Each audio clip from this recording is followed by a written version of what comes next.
You are listening to the audio production of Dark Angel by Andrews and Wilson, published by Tyndale House Publishers. This book is read by Macleod Andrews. For Emma and Larkin. Note to listeners. We've provided a glossary at the end of this audiobook to define the acronyms, military lingo, and abbreviations used in this series. Part 1. For we do not wrestle against flesh and blood, but against the rulers, against the authorities, against the cosmic powers over this present darkness, against the spiritual forces of evil in the heavenly places. Ephesians chapter 6, verse 12. Chapter 1.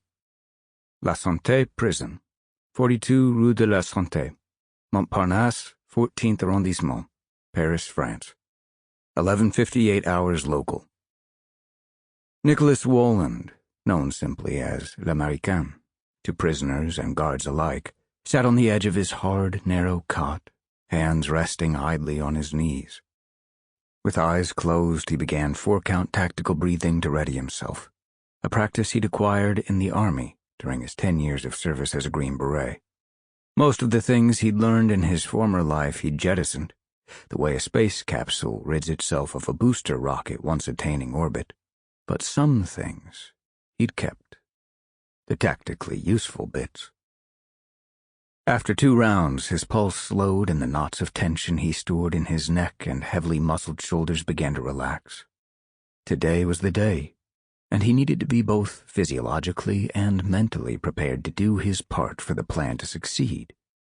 There would be no second chances. Of this much he was certain.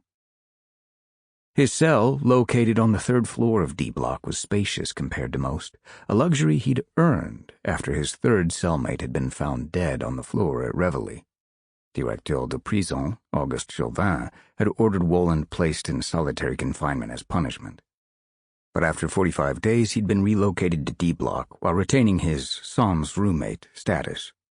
A simple white placard that read, Puni, was affixed to the outside of his cell door, a visible signal to all that he was being punished in perpetuity. It was nothing more than an administrative exercise, however, so Directeur Chauvin could satisfy the lawyers and the army of French human rights activists to whom he was obligated to bend the knee.